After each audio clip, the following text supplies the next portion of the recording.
अस्सलाम वालेकुम स्टूडेंट्स, एक नई वीडियो के साथ आपकी खिदमत में फिर हाजिर हैं। जैसे कि आपको मालूम है कि अभी 9th क्लास के एग्जाम्स बिल्कुल करीब ही हैं, तो उसी लिहाज से मैंने थोड़ा सा ग्रामर के 2 दिन टॉपिक्स यानी कि पैसिव वॉइस को कल से हमने करना शुरू किया हुआ है। स्टूडेंट्स की काफ़ी रिक्वेस्ट आ रही थी कि सर पैसिव वॉइस और जो टेंसेज हैं उनके कुछ लेक्चर्स अपलोड कर दें, क्योंकि अभी उनके एग्जाम्स हैं, तो उनके एग्जाम्स के लिए ताकि हेल्पफुल हो ये, ठीक है। तो कल हमने पैसिव वॉइस का इंट्रोडक्शन पढ़ा था। पैसिव वॉइस के इंट्रोडक्शन के बाद हमने प्रेजेंट इंडेफिनिट टेंस के रूल्स पढ़े थे, और आज हम क्या करेंगे, जो हमने कल प्रेजेंट इंडेफिनिट के रूल्स पढ़े थे उनके कुछ इंपॉर्टेंट सेंटेंसेस की प्रैक्टिस करेंगे। बेटा डोंट फॉरगेट, ये इंपॉर्टेंट सेंटेंसेस हैं और एग्जाम्स में टेस्ट होते हैं, आपने इनको अच्छे से ध्यान से करना है। इसी तरह साथ ही मैंने पास्ट इंडेफिनिट मतलब ये दोनों कैटेगरी 1 के जो टेंसेस हैं उनको मैंने आज स्टडी करवाना है, ठीक है जी। तो पहले हम जाते हैं पास्ट इंडेफिनिट के रूल्स की तरफ, ताकि ये रूल्स भी रिवाइज हो जाए, फिर आके हम प्रेजेंट इंडेफिनिट की प्रैक्टिस करेंगे। तो पहले रूल्स की तरफ जाते हैं बेटा। पहला रूल होता है हमारा एक्टिव वॉइस के ऑब्जेक्ट को पैसिव का सब्जेक्ट बनाना, ठीक है जी। हमने कल भी पढ़ा है कि ये रूल कॉमन रहता है सारे के सारे पैसिव वॉइस के लिए कि एक्टिव वॉइस के ऑब्जेक्ट को हम पैसिव का सब्जेक्ट बनाते हैं। उसके बाद रूल नंबर 2, हेल्पिंग वर्ब का इस्तेमाल। मैंने कहा था कि ये हेल्पिंग वर्ब का इस्तेमाल हर टेंस में वेरी करेगा। क्यों? क्योंकि इसमें हर टेंस में हेल्पिंग वर्ब्स वेरी करते हैं, इसीलिए इनका इस्तेमाल भी वेरी करता है। जैसे मैंने पिछली वीडियो में बताया था, प्रेजेंट इंडेफिनिट में इज, एम, आर इस्तेमाल होते हैं, लेकिन यहाँ पास्ट इंडेफिनिट में वॉज और वर इस्तेमाल होते हैं। फिर हम देख रहे हैं कि वॉज किसके साथ आता है और वर।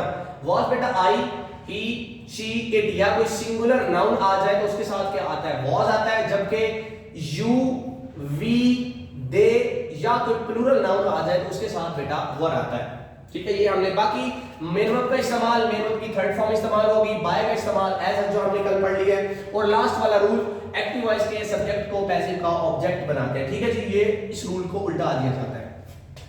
इसी के साथ ही मैंने कुछ स्टूडेंट्स की रिक्वेस्ट पे ये प्रोनाउन के केसेस को डिस्कस कर लिया, ठीक है बेटा। क्योंकि जब हम सब्जेक्ट और ऑब्जेक्ट का इंटर कन्वर्जन करते हैं उनको, तो इनकी जरूरत पड़ती है। जैसे कि आई सब्जेक्टिव केस है, इसका ऑब्जेक्टिव केस मी है, और जो पॉजेसिव केस है वो इतना ज्यादा पैसिव में इस्तेमाल होता नहीं है, लेकिन मैंने साथ इसको लिख जरूर दी है। उसके बाद वी का पॉजेसिव है, ऑब्जेक्टिव केस है अस।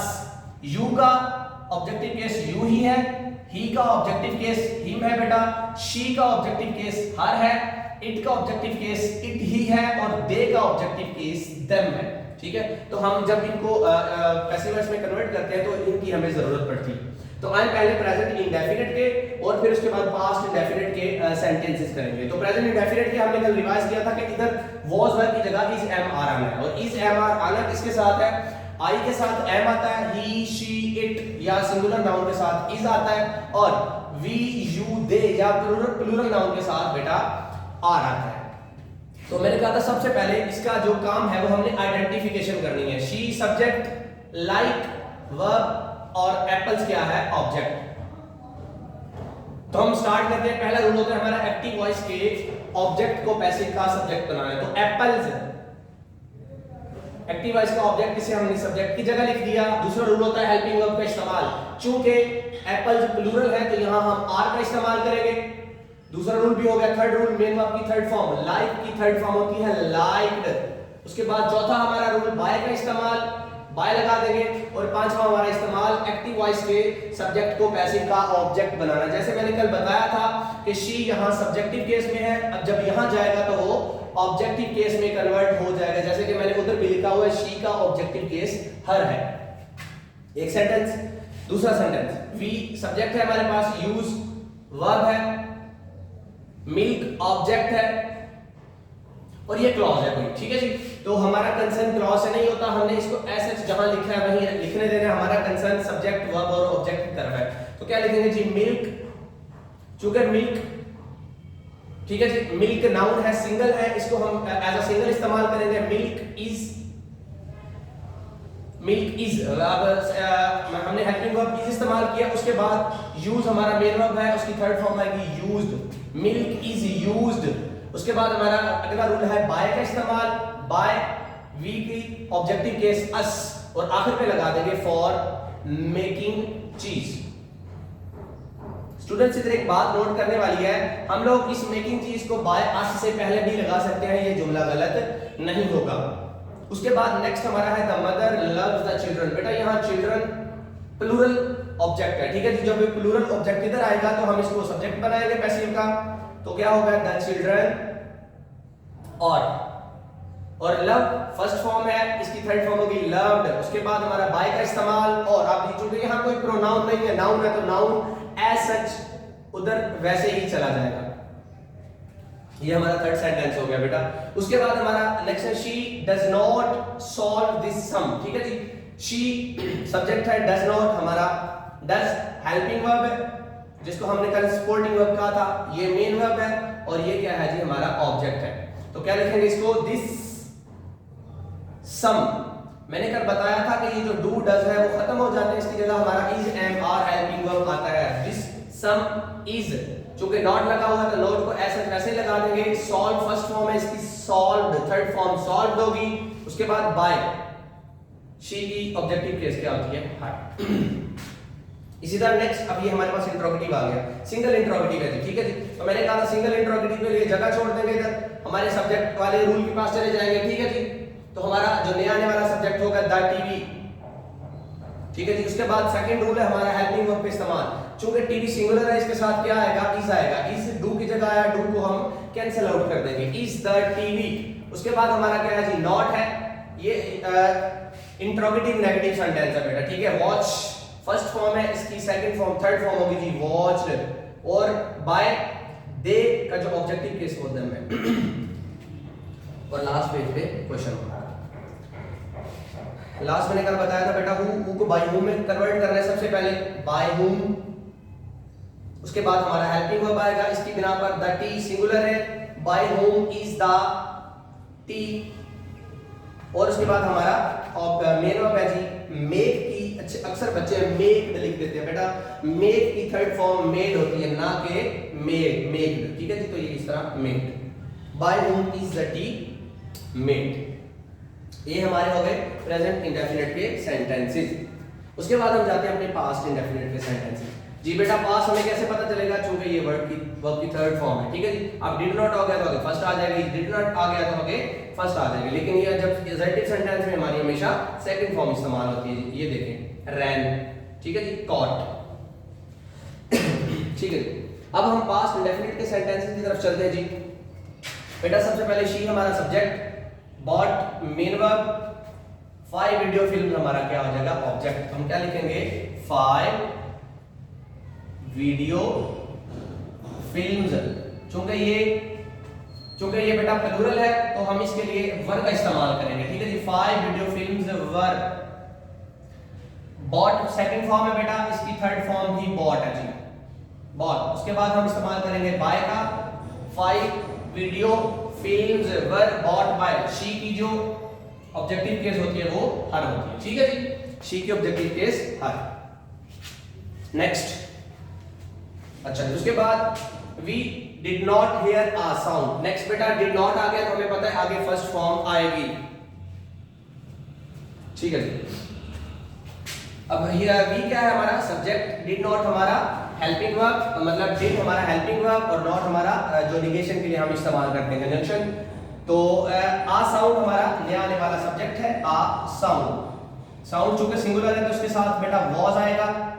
मेन वर्ब की थर्ड फॉर्म हर्ड, और इसके स्पेलिंग भी बच्चे कई बच्चे गलत कर देते हैं, HEARED हर्ड नहीं होता, HEARD हर्ड होता है, ठीक है जी। उसके बाद हम इस्तेमाल करेंगे बाय का, a sound was heard, was sorry हमारा नेगेटिव सेंटेंस है, a sound was not heard bye.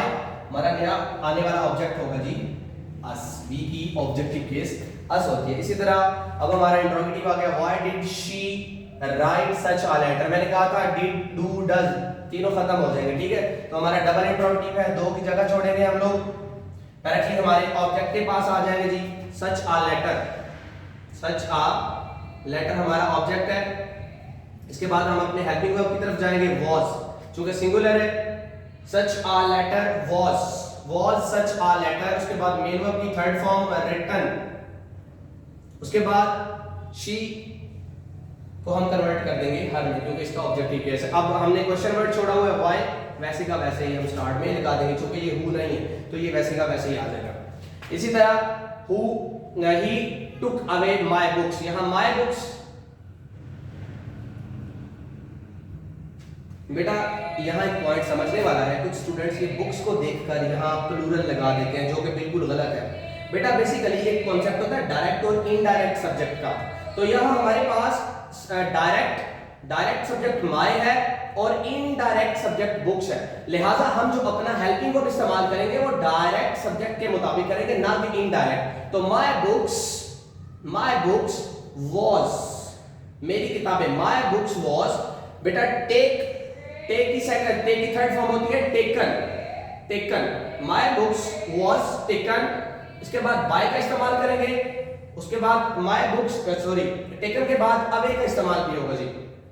Away ये वर्ब के साथ ये कंपाउंड वर्ब बनाया हुआ, ठीक है जी। उसके बाद आ जाएगा हमारा बाय और उसके बाद हमारा आ जाएगा टेकन अवे बाय हिम, ठीक है जी। Next he praised the boy for his courage, ठीक है जी। अब he सब्जेक्ट है, praised वर्ब है, the boy हमारा ऑब्जेक्ट है। the